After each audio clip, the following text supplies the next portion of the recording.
So anyone who's seen my videos recently on the importance of salary sacrifice when thinking about your pensions, you probably already know the answer to whether I think we should be spending money on pensions, property, or partying.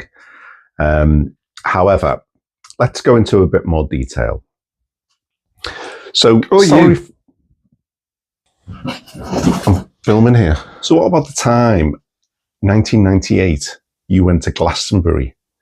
And if you remember, you tell everyone that you were front of stage watching Radiohead, which is meant to be one of the best gigs ever, where actually you got bored and halfway through you went to see Cooler Shaker. You reckon that was one of the most fantastic times of your life. I've had a look at the numbers, and you spent the equivalent in today's money of about £1,200 over that whole weekend, including travel and tickets and everything. That would give you 2 weeks worth of early retirement. Would you like to swap that experience for retiring 2 weeks earlier? No, I'll keep that memory, thanks. Anyway, if you do manage to put a few bob aside when you're younger, your older self will only thank you, because that money will compound and compound, and over time, as the stock market grows, you know what? That Cooler Shaker gig was really good. I have no regrets with leaving that Radiohead gig early. I know all the radio DJs say it was the best gig ever, but you know what? I really enjoyed Cooler Shaker anyway. But if we do compound the interest when we're younger and start putting to our pension as early as possible, that money has the time to grow. And if the market does dip and rise and dip and rise, as long as we're consistently putting money into our accounts, then... So what about the time just after your 18th birthday? You went to Rimini with a couple of mates from work, and you tell everyone now that you were there for the birth of House, when actually you went to a couple of clubs, but you spent most of the time in that little karaoke bar around the side of the hotel. Would you swap that? That was a week's worth of travel. And I've worked out that in today's money, you would have been able to recover about £2,000 for that entire experience. That will give you 3 weeks worth of early retirement. Would you like to swap that memory for 3 weeks of early retirement? Yeah, I get your points. Okay. Yeah. Okay. I'll keep that one as well. I'll keep that memory. We know the importance of investing early on in our career, and also maintaining that without any gaps is really important as well, because then gaps will really make a difference. Now, I promised to talk a little bit about property here as well. Now, I had to make a decision when I started to get a bit closer to retirement as to whether I would accelerate the amount I was paying towards my mortgage, or whether I would continue to put more money into my shares. And when I looked at it, I'd set up a SIP where I could transfer some of my salary each month. And every time I put some additional money from my bank account into that SIP, then a few weeks later, an extra 25% would land in from HMRC, which is an absolute benefit. Now, if I was paying off my mortgage, okay, I'd be saving, 4 or 5% of the interest that I was being charged on my mortgage. However, I wouldn't be getting that 25% added. And as I am a higher rate taxpayer, also in January the following year, I'll be putting in a tax claim and getting another 25% added on top.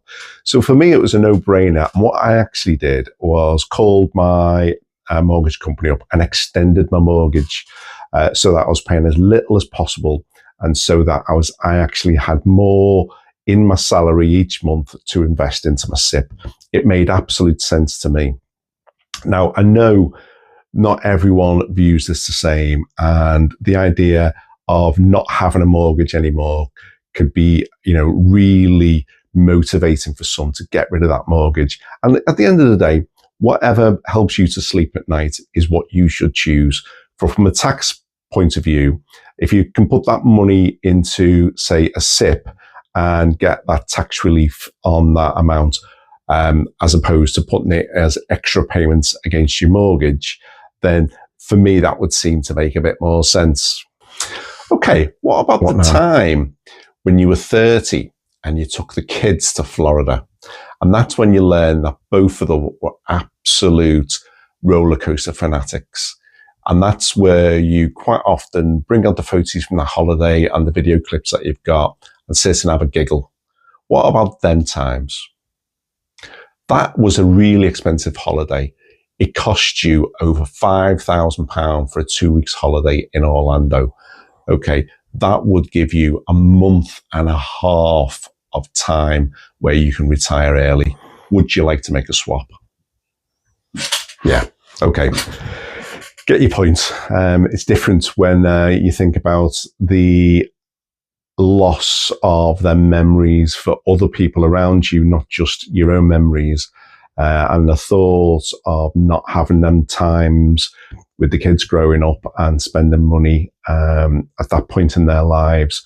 There's no way I'd trade that for any amount of early years of retirement.